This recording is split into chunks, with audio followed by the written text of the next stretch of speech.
हाय, hello, नमस्कार. मी Reshma Arnav lifestyle या YouTube चॅनलवर तुमचं अगदी मनापासून स्वागत आहे.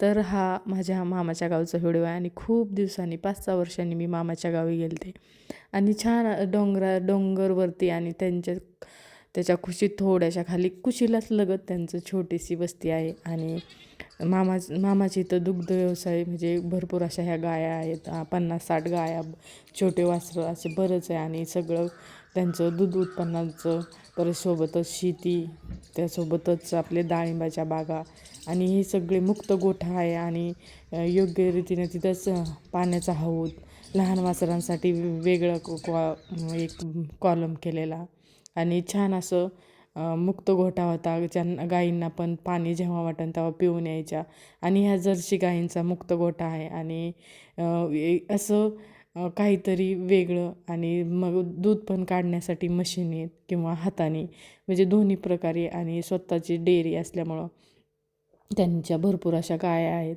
तर त्यांच्याच घरातील सगळे म्हणजे फॅमिली मेंबर सगळे हँडल करतात. तर हे बघा अशा गाया छान अशा आणि सकाळचं टाईम होता आणि कोवळं ऊन पडलं होतं आणि कशा शांत सगळ्या गाया रवंत करत उन्हाचा आनंद घेत बसल्या होत्या आणि सगळ्या गोट्यातून म्हणजे शेडातून बाहेर आल्या होत्या आणि उन्हाला असं छान असं उभा राहिल्या होत्या आणि इतकं शांत उभा राहिल्या होत्या आणि त्या बांधून एकही गाई बांधलेली नव्हती आणि त्या जवळ येत होत्या म्हणजे त्यांना वाटलं की आम्ही आत गेल्यानंतर येईन, पण त्या कोणतीही गाई मारत नव्हती आणि छान असं वाटत होतं आणि सकाळ सकाळ कोवळं ऊन होतं. नंतर आपण डोंगरावरती गेलो आणि डोंगरावरतून खालून सगळे घरं दिसत होते कारण डोंगराच्या कुशीतच मामाचे घरं ते आहेत आणि त्यांनी डोंगराच्या पायथ्यालाच त्यांची जमीन पण आहे आणि डोंगराच्या लगतच हे शेततळे आहे समोर आणि इतकं छान वाटत होतं सकाळ सकाळ फ्रेश वातावरण आणि लहानपणी आम्ही यायचो तेव्हा इथंच त्यांच्या त्या डोंगराच्या खालीच शेती असायची, भुईमुगाच्या शेंगा असायच्या, आंबे असायचे आणि उन्हाळ्याच्या दिवसात यायचो.